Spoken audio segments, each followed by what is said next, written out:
because ultimately what happens when he published, Charles Darwin published his book, The Origin of Species, no one was ready to accept his theory, but later on, after the series of experiments, he was able to prove that this is the truth and we have to accept it. And that is why Victorian people, or you can say the entire world, who believes in Christianity, Muslim, and Jews, they started to particularly uh, compromise compromising with their faith, and ultimately they have to believe in science, because nowadays you are aware about the fact that this is the age of science and technology, where science is dominant over religion. uh, you have Matthew Arnold, the writer who is particularly can consider as one of the person who is a staunch believer in Christianity, and he is a person who is deeply religious. But the problem is that because of his work, you can see the elements of pessimism in his poetry. In fact, the Dover Beach, that is one of the famous poem written by Arnold, which talks about the sea of faith once was full, now completely empty because of the clash between science and religion. We will talk about that. Let us see the biographical detail first. He was born in 1822 and died in 1888. He was a poet, critic. In fact, he became a professor of poetry at Oxford University. He was the son of Thomas Arnold, who was a famous headmaster of Rugby School. He educated at Oxford and later he became a professor at Oxford University, professor of poetry. And what happens that he also later become an inspector of school, married Francis Lucy Whitman. That is important in the sense that Dover Beach is particularly addressed to his wife. Then you have particularly you can say during this period, as I've told you, England become a leading industrial power in Europe, and European, particularly English public take pride, and they are very optimistic about the future progress. You have wealthy middle class, then aristocratic class, because what happens that they have already so many colonies under their belt. Another thing is that industrial revolution lead to poverty also, and that is particularly જે છે slum જે છે એ area છે એમાં વધારો થયો, કારખાના જે છે એ વધ્યા. તો એ બધી વસ્તુઓ જે છે આ સમય દરમિયાન ઇમ્પોર્ટન્ટ હતી. On the other hand you can say that કે સાયન્સ જે છે એના કારણે તમારી જોડે ડેવલપમેન્ટ પણ રેપિડ થયું. You can find conflict between science and religion after the publication of Darwin's Origin of Species, that is a text which was published in 1859. Darwin was born in 1809, died in 1882. And you can find the conflict between industrial means urban area and rural area. That is reflected at in fact we have seen this, the struggle between urban life and rural life in Wordsworth poems. Then you have conflict between oligarchy and monarchy. What is oligarchy and monarchy? जैसे ये you have the concept particularly of oligarchy, monarchy, democracy, and tyranny. These are the four forms of government discussed by Plato in his book called The Republic. પછી જે છે તમારી જોડે particularly અહીંયા Herbert Spencer જે છે he was also a social, uh, particularly scientist who was influenced by Darwin. Then you have one philosopher, J.S. Mill, who is particularly famous for his philosophy of utilitarianism. Utilitarianism means particularly Bhujan Hitai, Bhujan Sukhai. જે છે એ idea છે કે જેમાંથી તમને મહત્વનો ફાયદો થતો હોય. Do as you want. Free માર્કેટનો જે કોન્સેપ્ટ છે એને આપણે યુટિલિટેરિયન થિયરી કહીએ છીએ. That is discuss by JS Mill. અને આ થિયરી જે છે એ જેરેમી બેન્થેમ કરીને જે છે ફિલોસોફરે આપેલી હતી. યુ હેવ પર્ટિક્યુલરલી ફેમિનિઝમ જે છે એ 1792ના વર્ષથી જે છે સ્ટાર્ટ થઈ ગયું છે. But in this period women are aware about their rights. Voting rights માટે એક જે છે લડાઈ છે એ લડવામાં આવી. સાથે સાથે equal status in the sense of social background. અને બીજું છે તમારી સાથે સાથે ઇક્વલ રાઇટ્સ ઇકોનોમિકલ જે છે એ કોન્સેપ્ટમાં જે છે એની જે છે ચર્ચા થઈ. તો ફેમિનિઝમનું જે ફર્સ્ટ વેવ કહેવાય એની શરૂઆત જે છે આ પીરિયડમાં થયેલી છે. બીજું છે તમારી જોડે કે અર્લિયર જે છે વિક્ટોરિયન જે છે ડ્રેસ જે છે એ સિમ્પ્લિફાઈડ ગાર્મેન્ટ્સ અને એથ્લેટિક એક્ટિવિટીઝ જે છે એમાં જે છે સ્ત્રીઓ જે છે બાઇસિકલ, સ્વિમિંગ, મેં તમને ડિસ્કસ કર્યું હતું એલિઝાબેથન એજમાં swimming was not allowed for women. કારણ કે એમનો ડ્રેસ છે એટલો બધો હેવી હોતો હતો કે ભાઈ એ લોકો સ્વિમિંગ છે એ કરી શકતા ન હતા. પણ નવા જ સમયમાં તમારી જોડે કહી શકાય કે આ વસ્તુઓ જે છે અલાઉ થઈ. બાઇસિકલિંગ અથવા તો સ્વિમિંગ છે એ. હવે તમારી જોડે જે છે particularly in literature you have to groups. One is particularly believers of morality. જે છે એવું માનતા હતા કે there should be moral message in the literary work. On the other side, you have aesthetics, who believes that the primary goal of writing is to give pleasure. એ જે છે એક મહત્વની એમની માન્યતા હતી. You have the phrase which is very popular, that is art for art's sake and art for God's sake or art for morality. Okay, so you have particularly some writers who use literature as a to bring social reforms in the society. For example, you have Dickens, who is a famous novelist of this period, and his novels focuses on the particularly the current issues of his period, જેમાં corruption છે, prison system છે, ઓર the treatment of ઓર્ફેન જે છે એમની છે એ વાત જે છે કરવામાં આવી છે. Child labour, that is also one of the burning issue of that period, is reflected in the works of Charles Dickens. Then you have some writers like Carlyle, Thomas Carlyle, Arnold, William Makepeace Thackeray, Robert Browning. Though they even this writer Carlyle, who was a supporter of French Revolution, but he was also disappointed, like Wordsworth and other romantics, after the result of French Revolution. So he wrote also a book called the French Revolution. અને એમાં જે છે આ વાત કરી છે. He was a critique of utilitarian philosophy, that is also reflected in his work. અને તમારી જોડે જે છે ડિકન્સ છે, he was a close friend of Thomas Carlyle. In fact, one of the period in America, you have Emerson. Emerson is also a very close friend of Thomas Carlyle.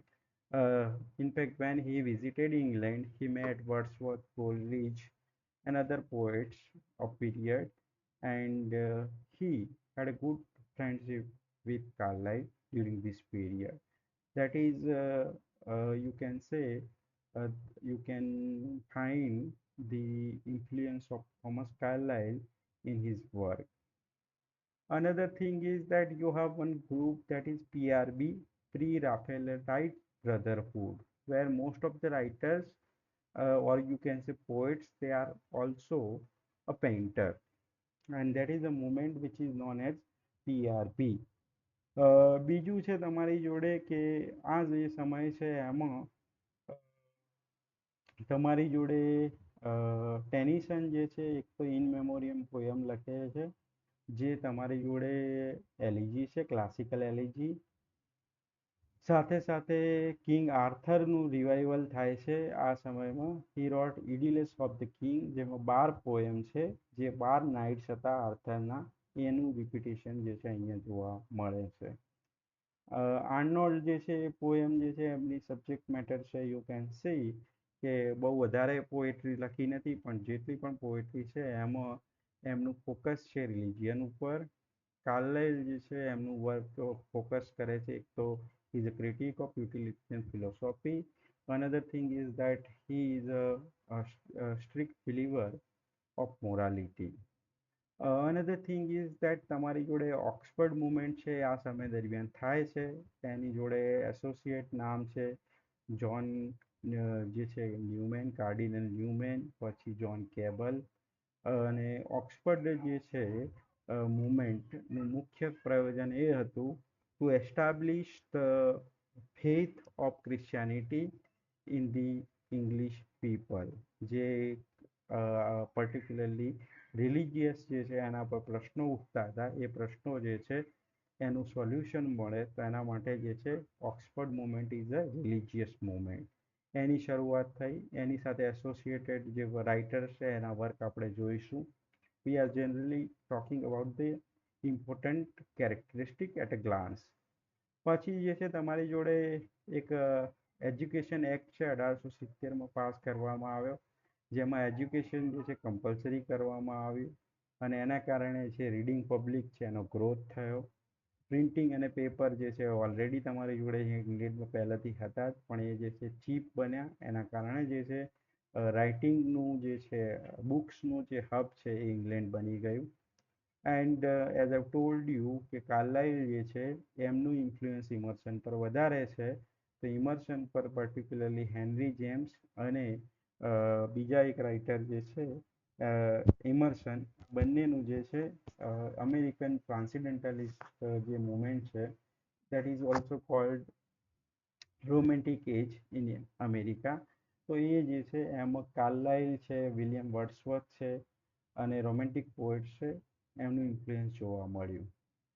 કાર્લાઇલ, Arnold, these are the writers who were influenced by German philosophy.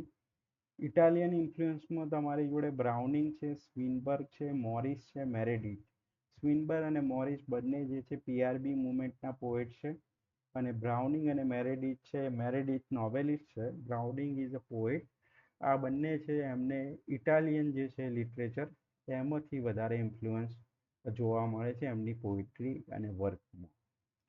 હવે તમારી જોડે જે છે આ period દરમિયાન જે છે તમારા કહી શકાય કે Alfred ટેનિસન, who is the poet laureate of England from 1850 to 1892, 1850 થી 1892 સુધી જે છે એ પોએટ લોરેટ રહેલા છે. We are particularly remember that we are talking about Victorian જે છે એની વાત કરી રહ્યા છે એજની. અને આ જે મોડ્યુલ છે એમાં પર્ટિક્યુલરલી તમારે પોએટ તરીકે જે છે એની વાત આપણે કરી રહ્યા છે. You can see the picture of Alfred Lord Tennyson.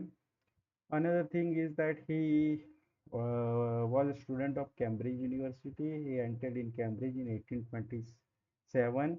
He became a close friend of Henry. You have one name, AHH, Arthur Henry Hallam. અને એ જે છે એની સાથે એમની ક્લોઝ મિત્રતા હતી. એ જે છે એમના મૃત્યુ પછી એમને પર્ટિક્યુલરલી પોએમ લખી છે ઇન મેમોરિયમ, જે ડેડિકેટ કરી છે AHH, means Arthur Henry Hallam. NET અને જીસેટમાં તમને બંનેમાં પ્રશ્ન પૂછાયેલો છે. Okay. Another thing is that he wrote the collection that is chiefly lyrical. Chiefly lyrical. A collection છે 1830માં પબ્લિશ થયું. શરૂઆતના વર્ક છે એમાં લિરિકલ પોએટ્રી પર એમનું વધારે ફોકસ છે. બીજું છે જ્યારે કોલેજ દરમિયાન હતા ત્યારે એક વર્ક લખ્યું છે ટિમ્બકટુ. ટુ નેટમાં ટાઇટલ પૂછી ચૂકેલું છે, જેના માટે એમને ગોલ્ડ મેડલ છે ચાન્સલર તરફથી આપવામાં આવ્યો હતો. નોટ ઇમ્પોર્ટન્ટ કે એમાં તમારે ડીપમાં જવાની જરૂર નથી. ટિમ્બક્ટુ જે છે હી વોઝ કોલેજ સ્ટુડન્ટ અને 19 યર એજ છે એ વખતે લખ્યું હતું. This is particularly a poem which talks about a legendary city in Africa એની વાત કરવામાં આવી છે. ટેનિસન પોતે એવું માનતા હતા કે જે છે આ પોએમ એટલી બધી ખાસ નથી. બરાબર. તમારી જોડે મહત્વનું કલેક્શન છે પોયમ્સ ચીફલી લિરિકલ્સ. એમાં સૌથી વધારે ફેમસ છે એક ઓડ ટુ મેમરી, ઇમ્પોર્ટન્ટ છે ટાઇટલ. અને બીજું છે મેરિયના. મેરિયના જે છે તમારી જોડે એક કેરેક્ટર છે મેજર ફોર મેજર, વિલિયમ શેક્સપિયરનો પ્લે છે, ડાર્ક પ્લે છે. એમાં જે છે આ કેરેક્ટર આવે છે એના ઉપર આધારિત છે, તો એ મહત્વનું છે ટાઇટલ મેરિયના. દેન વોટ હેપન્સ કે આગળ જતા જે છે આર્થર હેલમ જે છે એમની ટેનિસનની જે સિસ્ટર છે એમિલી, એની સાથે મેરેજ જે છે લવમાં પડે છે. અને ઇનફેક્ટ ટેનિસન જ જે છે એ ઈચ્છે છે કે આર્થર હેલમ છે એમના જોડે લગ્ન કરી દે. But later on somehow he was died, મતલબ કે હી જે છે દરિયામાં ડૂબી જવાથી એમનું મૃત્યુ થયું. તો ડેટ લીડ્સ ટુ ડિપ્રેશન. અને એના પછી જે છે એમને ગ્રીક એડવેન્ચર પર એક પોયમ લખી છે જે યુલિસિસની જે છે સ્ટોરીમાંથી એક લોટસ ઈટર્સ આઇલેન્ડ પર જે છે વાત કરેલી છે, એની જે કહાની આમાં તમને કરી છે. યુલિસિસ જે છે એ પર્ટિક્યુલરલી એ જગ્યાના ફ્રૂટ્સ છે જેનું નામ છે લોટસ ફ્રૂટ્સ, એ ખાઈ લે છે. And because of this fruit some of the people who ate this fruit they died. And Ulysses જે છે આગળ એને ખબર પડે છે કે ભાઈ આ જે છે ફ્રૂટ છે that is a poisonous fruit, and that is Y જે છે એ બીજા લોકોને અવેર કરે છે કે ભાઈ આ ફ્રૂટ ખાતા નહીં. અને થોડા સંઘર્ષ પછી એ જે છે લોટસ ઈટર્સ પરથી નીકળી જાય છે એ લોકો. You have another poem that is dramatic monologue, જેનું ટાઇટલ છે Oenone. Just remember the title, not important. ડિટેલમાં જવાની જરૂર નથી. Another thing is that during this period Arthur Hallam died in particularly જે છે 1833માં મૃત્યુ પામ્યા. અને એના પછી his family suffered because of poverty, madness, epilepsy. એમની ફેમિલીમાં જે છે હિસ્ટ્રી હતી જે દોરા પડતા હતા એમની ફેમિલીમાં. અને એમનું જે છે એંગેજમેન્ટ થઈ એમિલી સેડવુડ સાથે. બરાબર. અને એ એંગેજમેન્ટ છે આ ઘટનાના કારણે, એપિલેપ્સીના કારણે એંગેજમેન્ટ તૂટી ગઈ. અને તમારી જોડે જે છે પછી એમ જે છે યુલિસિસ, મોર્ટેડી આર્થર, ટિથોનસ, ટાઇરેસિયસ, બ્રેક લિરિક, આ જે છે ગ્રેટ લિરિક કહી શકાય. એમાંથી તમારી જોડે યુલિસિસ છે એ ઓડિસી પર આધારિત પોયમ છે. Morte d Arthur that is the part of one of the poem Idylls of the king. Tithonus, that is also a title which has been asked in exam. Tiresias તમારી જોડે જે છે એક ગ્રીક બ્લાઇન્ડ કેરેક્ટર છે એની પર વાત કરતી poem છે. બ્રેક એક ફેમસ લિરિક છે, જનરલી બીએ લેવલે સિલેબસમાં મૂકવામાં આવે છે. Then you have some poems જે છે જેનું નામ છે the lady of Shalott, the lotus સીટર, લોક્સલી હોલ, યુલિસિસ. આ બધી જે છે એમને રિવાઇઝ કરેલી છે, મતલબ કે ફરીથી જે છે કંઈક નવી લાઈનો એડ કરેલી છે. Lady of Shalott is a tragic love story જે આર્થરિયન સ્ટોરી પર આધારિત છે. And this is a long poem, in fact it is known as a ballad. બરાબર. જે તમારે આર્થરિયન જે હીરો પર આપણે ચર્ચા કરી ચૂક્યા છીએ કે during the Anglo section period you have the king cold Arthur, અને એમને જે 12 નાઇટ્સ હતા એની સ્ટોરી જે છે અહીંયા રિપીટ થયેલી છે. Ulysses, that is one of the important texts, and this is known as a companion piece of the Lotus Eaters. Companion piece મતલબ કે જે લોટસ ઈટર્સ છે એની કહાની જે છે સ્ટોરી જે છે આગળ લઈ જાય છે યુલિસિસ પોયમમાં.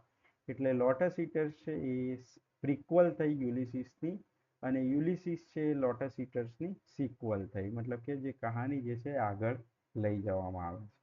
એની એક ફેમસ લાઈન જે છે તમને નેટ અને જીસેટ બંનેમાં પૂછાયેલી છે, to strive to seek to find and not to yield.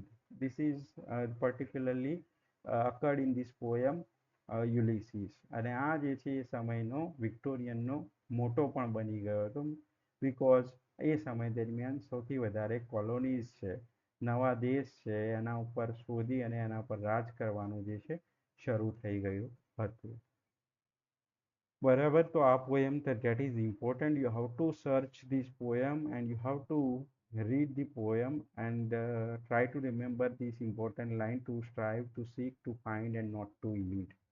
Then you have Morte Arthur, again a king, particularly King Arthur પર આધારિત પોયમ છે, અને પર્ટિક્યુલરલી મેં કીધું એ પ્રમાણે 12 બુક છે એમાંની એક આ બુક છે. બરાબર.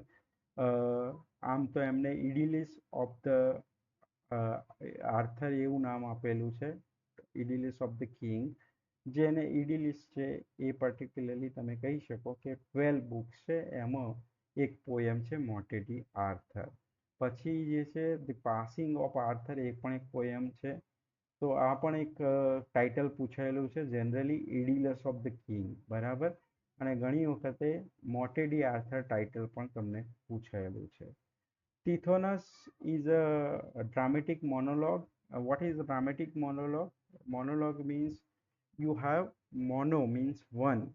તો લોગ એટલે કે તમારી જોડે જે છે રાઇટર છે પોતે પોતાની જે છે એક રીતે બોલતા હોય, સાંભળનાર જે છે એ બોલતો ના હોય, પણ this is presented in a way that is dramatic, મતલબ કે એક્શનના માધ્યમથી છે જે છે એ તમારે જોવા મળે. You have the famous poet Robert Browning, he is known as a best poet of dramatic monologue.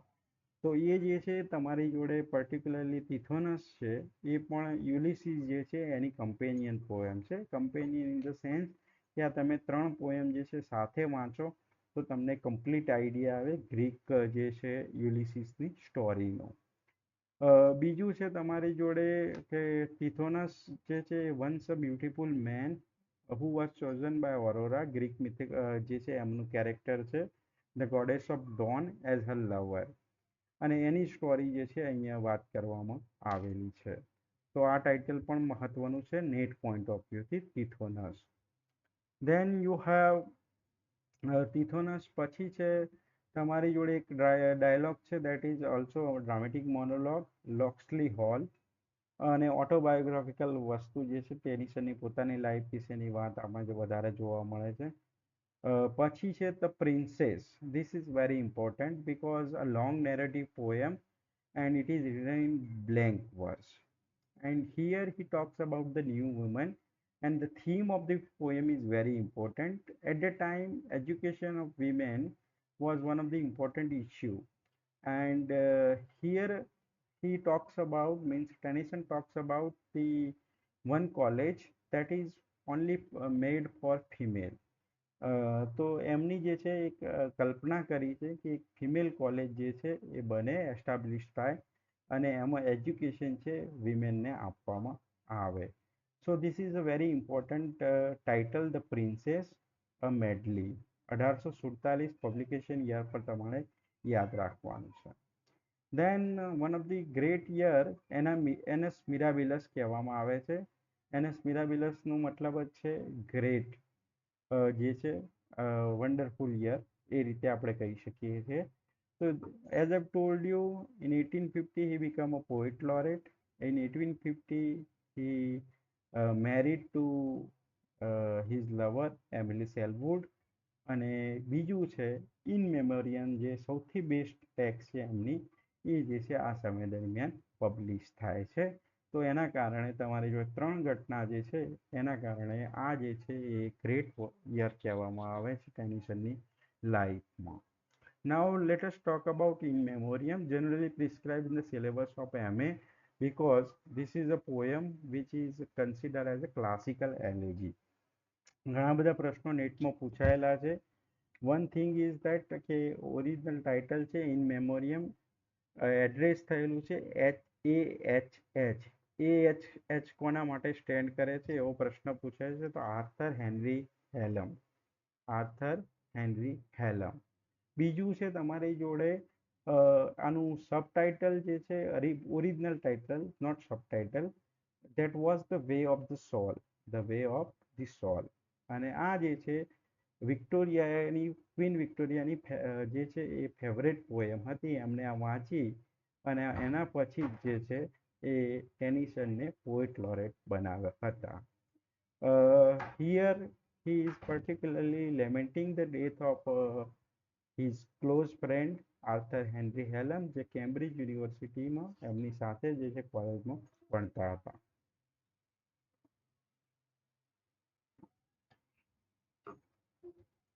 Another important thing is that this is a poem written in iambic tetrameter quatrain. Quatrain means ચાર ચાર line હોય તો એની rhyme scheme છે ABBA છે. પણ generally iambic pentameter છે એ જે છે આપણી જોડે સૌથી વધારે ફેમસ છે. But this is return in iambic tetrameter. Tetra means તમારી જોડે છે ત્રણ જે છે એ મતલબ થાય છે, બરાબર. તો એ ધ્યાનમાં રાખજો. રાઇમ સ્કીમ પણ પૂછાઈ શકે છે ABBA, એક જ સ્ટાન્જાની, એટલે કે આ બધા જ જે સ્ટાન્જા છે એમાં ABBA રાઇમ સ્કીમ છે. હવે ટોટલ 132 સ્ટાન્જા છે અને પ્રોલોગ અને એપિલોગ ગણો તમારી જોડે 134 સ્ટાન્જા થાય. આને લખવાની શરૂઆત કરી છે 1833, 1833માં, અને પબ્લિશ થઈ છે 1850માં, 17 વર્ષ પછી. Very long poem. અને વારંવાર જે છે એ થીમ છે દેટ ઇઝ ધી લોસ, એ પોતાના મિત્રનો જે મોત છે એનું લેમેન્ટેશન કરે છે, બરાબર. હવે મેં તમને જે પ્રશ્નો જે છે કીધા છે બધા જ જે છે તે પૂછાયેલા છે. એક ફેમસ એક્સપ્રેશન છે nature red in tooth and claw. This is ask in the exam, બરાબર. આ તમને પૂછાયેલું છે તો એ ધ્યાનમાં રાખજો. અને એક લાઈન છે, it is better to be in love never to be loved, એવી એક લાઈન તમને જોવા મળે છે કે ભાઈ પ્રેમમાં હોવું જરૂરી છે એના કરતાં, કે ક્યારે કદી પ્રેમમાં પડ્યા ના હોય એના કરતાં કોઈ એક વાર તો પ્રેમમાં પડેલું હોવું જરૂરી છે. એ લાઈન છે તમારે નેટમાં પૂછાયેલી છે. બીજું છે તમારી જોડે આગળની જે પોયમ છે એમાં એક છે the charge of the light brigade, અને બીજું છે ode on the death of duke of Wellington. એટલી બધી ફેમસ નથી પણ તમારી જોડે charge of the light brigade છે, that is important title for GSET and NET. હવે charge of the light brigade that was published in 1854, અને એક પર્ટિક્યુલરલી જે છે આમાં 600 સોલ્જર્સ છે એની વેલ્યુ ઓફ ડેથ, એમાં જે છે સોલ્જર્સ વોર દરમિયાન ટર્કી અને રશિયાની જે વોર છે, મેં તમને કીધું કે એક કેરેક્ટરિસ્ટિક છે ક્રિમેનિયન વોર. આ પીરિયડ છે વોરનો પીરિયડ પણ છે, અને એમાં જે 600 સોલ્જર્સ મરી ગયા હતા એની જે છે વાત કરેલી છે. બીજું છે એક પોયમ મોડ, એ જે છે એક કેરેક્ટર હતું એની સાથે જે છે લવમાં પડ્યા હતા એની વાત કરેલી છે. ગાર્ડનમાં જે છે એ મળે છે, અને પર્ટિક્યુલરલી આ જે છે મોડ છે એનો ભાઈ છે એ એલાઉડ નથી કરતો આ લવ માટે, તો એ જે છે ભાઈને છેલ્લે મારી નાખવામાં આવે છે અને પોતે ફ્રાન્સ સેટલ થાય છે. અને આ રીતે આગળ જતા સમય થાય છે એટલે મોડ પર મળી જાય છે, અને ધીરેથી તમારી જોડે એની ઇફેક્ટ છે પોએટના મગજ ઉપર થાય છે, અને પોએટ બીકમ્સ મેડ, મતલબ કે એમને પોતાને જે એપિલેપ્સી થતી હતી એની જે વસ્તુ છે અહીંયા તમારી જોડે મેન્શન કરી છે. Even the effect of Crimean war is reflected in this poem. આના સિવાય તમારી જોડે જે છે એક ફેમસ નેટમાં પ્રશ્ન પૂછ્યો છે, that is the poem that is the defence of Lucknow. હવે લખનઉ જે છે આપણે ઉત્તર પ્રદેશ જે શહેર છે એની જ વાત કરવામાં આવી છે. લખનઉની એક કિલ્લો છે સીજ ઓફ લખનઉ. તો 1857માં જે રિવોલ્ટ થયો હતો, તો એ રિવોલ્ટમાં જે છે પર્ટિક્યુલરલી એની ચર્ચા કરતી આ પોયમ છે. તો બ્રિટિશર્સ જે છે એમને આ એટેકને કઈ રીતે ડિફેન્સ કર્યો, ઇન્ડિયન મ્યુટિનીઝ જે છે એટલે કે વિપ્લવ 1857 થયો, તો એ દરમિયાન કઈ રીતે ડિફેન્સ કર્યું ઇંગ્લિશ સોલ્જરે એની ચર્ચા આમાં કરેલી છે. So this is very important because it is asked in the NET exam, the defense of Lucknow. Then you have another poem that is Havelock.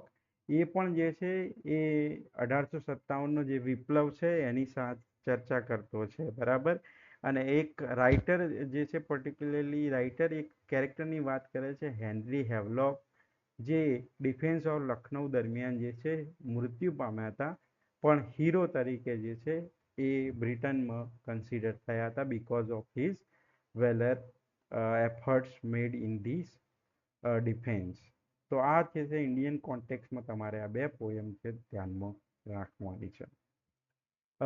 ઇડિલિસ of the king, that is very important. અને આ જે છે 1859માં ચાલુ કરી હતી poem લખવાની. ધીરે ધીરે અલગ અલગ પોયમ છે એમને પબ્લિશ કરી હતી, અને 1864માં એમને જે છે આ વોલ્યુમ આખો જે છે પબ્લિશ કર્યો, જેમાં તિથોનસ પોયમ પણ એડ કરવામાં આવી હતી. તમારી જોડે જે છે મેં કીધું એ પ્રમાણે ઇડિલસ ઓફ કિંગ છે, એમાં 12 પોયમ છે, 1859માં પબ્લિશ થઈ છે. એમાં શરૂઆતમાં તો ફક્ત મેં કીધું 4 જ પોયમ હતી, પણ આગળ જતા એ 12 પોયમ થઈ છે 1864ના એડિશનમાં. તો 1859નું એડિશન છે એમાં ફક્ત 4 પોયમ છે, એ યાદ રાખજો. Here the characters are the nights, જે રાઉન્ડ ટેબલના હીરો હતા આર્થરના, એ જે છે તમને વાત કરવામાં આવેલી છે. આમાંની જે પોએમ્સ છે એમાં coming of Arthur, Gareth and Lynette, marriage of Geraint, આ બધી જે છે ટાઇટલ છે, તો એ તમારે ધ્યાનમાં રાખવાના છે. બીજું છે, એમને થોડા પોએટિક ડ્રામા લખ્યા છે. ડ્રામામાં એટલા બધા ફેમસ નથી, પણ તમને પૂછાઈ ચૂકેલું છે. એ ટાઇટલ છે ક્વીન મેરી, તો એ ધ્યાનમાં રાખજો, ક્વીન મેરી. બીજું છે હેરોલ્ડ, જે છે બેકેટ અને ધ કપ, પણ એક પણ પ્લે છે ફેમસ નથી. સૌથી ફેમસ પ્લે છે એમનો first play, that is Queen Mary. Then you can say he became an official poet laureate in 1850, and he is considered the perfect poet of love and loss. Eliot called him poet of metric and melancholia because of his work called In Memoriam. અને pre રાફેલાઇટ છે એમનો model poet તરીકે TS Eliot છે એ ઉભરી આવે છે, બરાબર. તો એ તમારે ધ્યાનમાં રાખવાનું છે.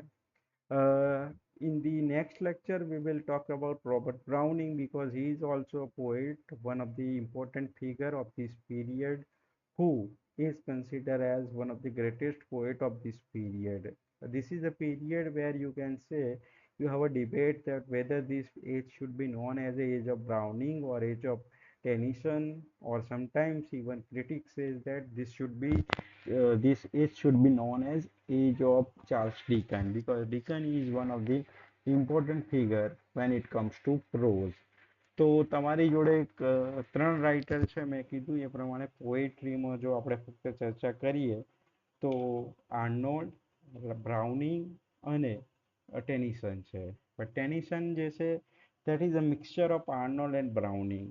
બ્રાઉનિંગ છે that is a poet of hope, આશાવાદી પોએટ છે. અને એની સામે તમારી જોડે જે છે આ મેથ્યુ આર્નોલ્ડ છે, એ તમારી જોડે જે છે નિરાશાવાદી પેસિમિસ્ટ પોએટ છે. Browning is a poet of hope. તો બંનેનું મિક્સચર જે છે એ તમારે જોવા મળે છે ટેનિસનમાં, and that is why this age is known as age of ટેનિસન.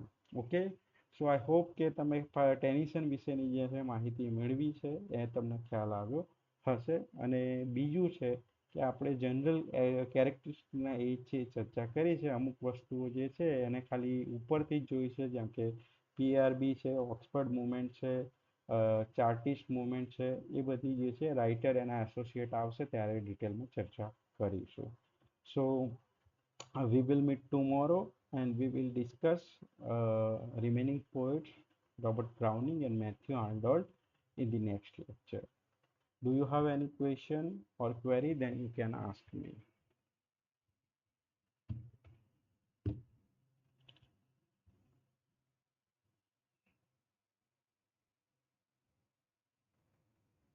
Okay, so we will meet tomorrow. I will share the timing જે છે એ પીરિયડ તમને પહેલા શેર કરી દઈશ કે આટલા વાગે મળીએ એ રીતે જે છે અડધો કલાક પહેલા જે છે ટાઈમિંગ શેર કરી દઈશ. So we will meet I think at 8. બરાબર. Okay, good night to all.